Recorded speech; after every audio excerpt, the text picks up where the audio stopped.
Assalamualaikum warahmatullahi wabarakatuh. Kami dari kelompok 1 dan 2 akan mempresentasikan bahasan mendalam kami tentang tahap 1, yakni identifikasi hasil yang diinginkan serta bagaimana penerapannya sesuai dengan template yang ditunjukkan. Berikut pemaparannya. Di sini saya dengan Sania akan menjelaskan tentang tujuan pembelajaran. Apa itu tujuan pembelajaran?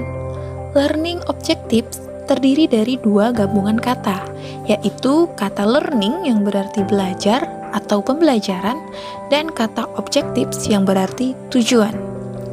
Cranton pada tahun 1989 menyatakan bahwa tujuan pembelajaran adalah pernyataan-pernyataan tentang pengetahuan dan kemampuan yang diharapkan dari peserta didik setelah melaksanakan pembelajaran di kelas.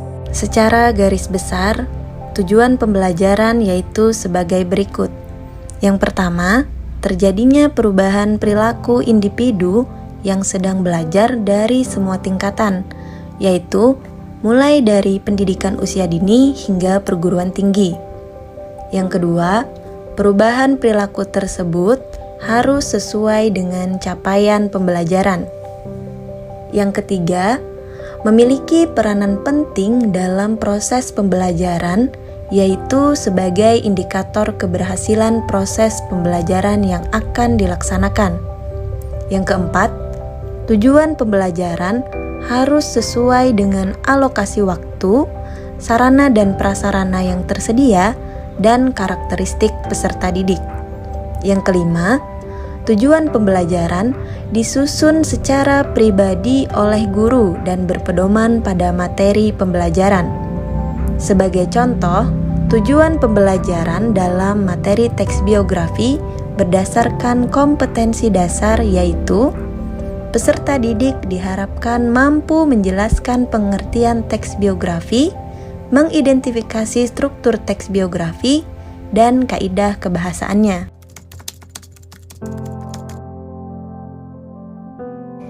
Pemahaman berasal dari kata paham. Dalam Kamus Besar Bahasa Indonesia, paham berarti mengerti.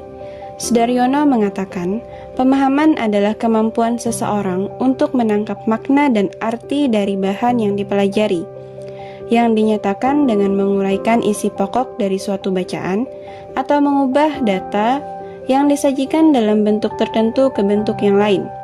Apabila pemahaman merupakan ukuran kemampuan seseorang untuk dapat mengerti atau memahami kegiatan yang dilakukannya, maka dalam pembelajaran, guru harus mengerti atau memahami apa yang diajarkan kepada peserta didik.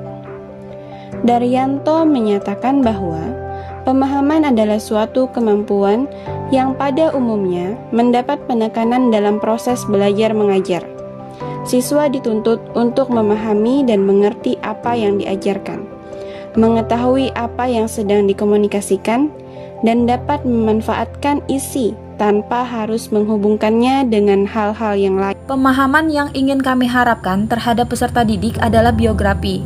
Biografi berisi kisah atau perjalanan hidup sesuai fakta pengalaman seseorang, mulai dari masalah yang dihadapi, perjuangan yang dilakukannya, hingga keberhasilan yang didapatkan.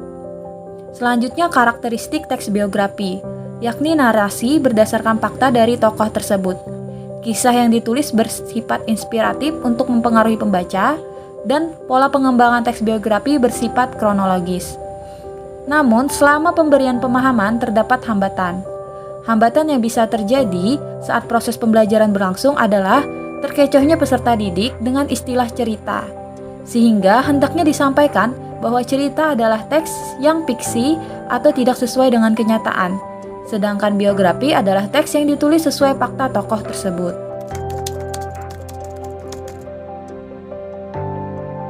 Pertanyaan pemantik adalah kalimat pertanyaan yang digunakan untuk memantik rasa ingin tahu, memulai diskusi, dan memulai penelitian. Bentuk pertanyaan pemantik sebaiknya dalam bentuk terbuka dengan menggunakan kata tanya seperti mengapa, bagaimana, apa sajakah, atau yang lainnya. Pada umumnya, pertanyaan pemantik akan dilakukan pada awal kegiatan pembelajaran. Hal ini dilakukan dengan tujuan untuk mengingatkan siswa dengan topik atau materi yang akan dipelajari. Untuk membuat pertanyaan pemantik, kita sebagai guru harus memperhatikan kriteria dari pertanyaan pemantik itu sendiri.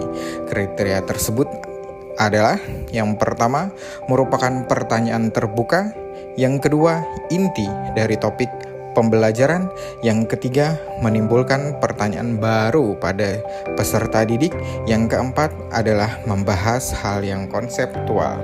Berdasarkan penjelasan tadi, dapat dilihat bahwa pertanyaan pemantik memiliki peran penting. Pertama, dalam menstimulus kemampuan kognitif dan efektif peserta didik, menguji kemampuan peserta didik, mengkomunikasikan ide, memperkuat konseptualisasi, mengevaluasi suatu perbuatan yang telah dilakukan. Dan dalam pelaksanaan pembelajaran, guru harus menguasai dan mampu memberikan pertanyaan pemantik yang tepat agar semua peran-peran pertanyaan itu berjalan dengan baik.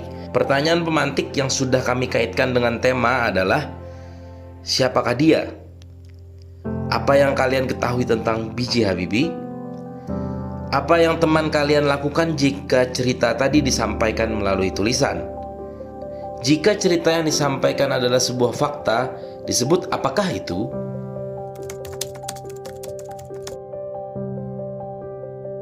Dari pemaparan para ahli, dapat diketahui bahwa evaluasi merupakan suatu proses yang digunakan untuk mengetahui nilai ketercapaian suatu tujuan kegiatan pembelajaran. Data diambil selama pembelajaran berlangsung dan pada akhir pembelajaran akan diadakan tes kepada peserta didik agar dapat diketahui hasil belajar yang diperoleh selama pembelajaran. Hasil belajar adalah kemampuan yang dimiliki siswa setelah menerima pengalaman belajarnya. Setelah suatu proses belajar berakhir, maka siswa memperoleh suatu hasil belajar. Dapat kami simpulkan bahwa evaluasi hasil belajar merupakan suatu proses yang berkelanjutan dan sistematis untuk mengetahui hasil dari proses pembelajaran yang telah dilakukan sudah baik atau belum. Evaluasi hasil belajar dimaksudkan untuk dapat memperbaiki kualitas suatu proses pembelajaran. Sebagai contoh, siswa mengetahui tokoh pahlawan nasional. Siswa dapat memahami pengertian biografi. Siswa akan dapat menerangkan karakteristik biografi. Siswa dapat menulis biografi dari pahlawan nasional Kalimantan Selatan. Berikut rangkumannya.